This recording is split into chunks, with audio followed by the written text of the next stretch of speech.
రాగమంజరి మాయమ్మ పేరు తలవనోళ్ళు లేరు మేస్తిరి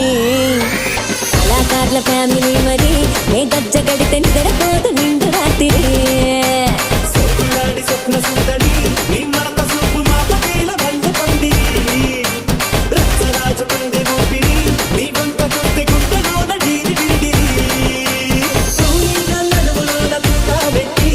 తూపాకి తెలిసి ఆమె దింగని చిట్టి మగజాతి నట్ట మాగబెట్టి ఆ కుర్చీని మార్చబెట్టి ఆ కుర్చీని మార్చబెట్టి